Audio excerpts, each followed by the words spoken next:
Bangladeshi football প্রেমী ভাই brother সবাই কেমন আছেন? আশা করি সবাই ভালো আছেন। ইতিমধ্যেই আমাদের ফিফা ওয়ার্ল্ড কাপ বাংলাদেশ সেই একটা ক্রেজে আছে। প্রথম রাউন্ডের খেলা শেষ প্রায়।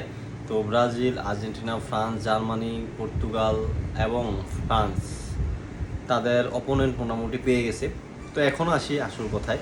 সবাই জানতো যে সেকেন্ড রাউন্ডে আর্জেন্টিনা খেলা পড়বে স্পেন বা উরুগুয়ের সাথে, এই যে কোনো দুইটা দলে একশোর সাথে, অথচ ফিফা বলতেছে ক্যাপ বার্দের সাথে। হ্যাঁ, সবাই যে সব যে সেট আপ, বিশ্বকাপ যে রিগ্রেট, এটা তো প্রমাণিত। ফিফা স্ট্রাইকস অ্যাগেইন, মানে আর্জেন্টিনারে সবসময় সুবিধা দেয়। বাইরে ভাই সিজনাল ফ্যানের যে কথাবার্তা। আচ্ছা, এইখানে গ্রুপে আর্জেন্টিনা অপোজিটে যে গ্রুপের সেকেন্ড মানে টিমের সাথে খেলা, ধরেন উরুগুয়ে বা স্পেন, কিন্তু কেপ বার্দে কপাল গুনে সেকেন্ড রাউন্ডে চলে গেছে। উরুগুয়ে বাদ, উরুগুয়ে ল্যাটিন আমেরিকার মধ্যে আর্জেন্টিনা ব্রাজিলের পরে যদি কোনো শক্তিশালী দল, সেটা উরুগুয়ে। দুইটা টাইটেল আছে তাদের। সেই উরুগুয়ে সে ক্যাপ বার্দে বাদ পড়ায় দিছে।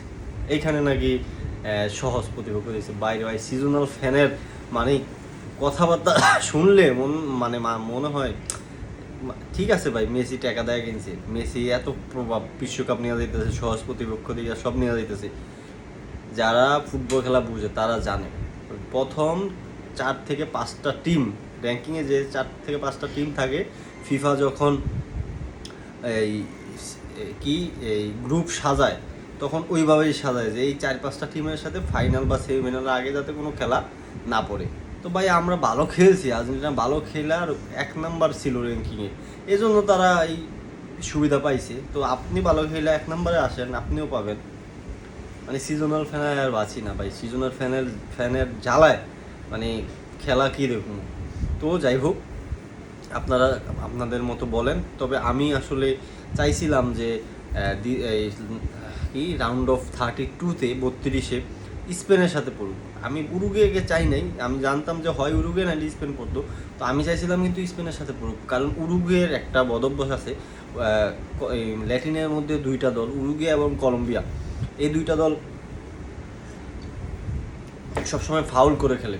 তো প্লেয়ার ইনজুরি হওয়ার চান্স ছিল, ওই জন্য চাইছিলাম যে স্পেন পড়ুক, হয় বাদ পড়ে যাবো, না হলে স্পেনের সাথে জিতে মনে করেন সেই একটা কনফিডেন্স চলে আসবে। এটা আসলে সত্যি, এটা চাইছিলাম। তো ক্যাপ বার্দের সাথে পড়ার পর মানে সবসময় কিন্তু ছোট দলের সাথে আর্জেন্টিনা তার স্বভাব সুলভ খেলাটা খেলতে পারে না, কারণ তারা ডিফেন্সিভ খেলবে আর দেখা যাবে যে গোল পেতে মরিয়া হয়ে যাবে। তো যাই হোক, আর্জেন্টিনা টিমের জন্য শুভকামনা। আর সিজনাল ফ্যানদের বলবো, ভাই আপনারাও র্যাঙ্কিংয়ে 1, 2, 3-এ থাকেন, তাহলে আপনারও সহজ প্রতিপক্ষ পাইবেন। আর না হলে মেসির মতো মাফিয়া মেসি হয়ে এই কী করেন, বিশ্বকাপে ফিফারে কিনা ফেলান। ওকে, সবাইকে ধন্যবাদ। আর্জেন্টিনার জন্য শুভকামনা রইল। তো আশা করি এবার ভালো কিছু হবে।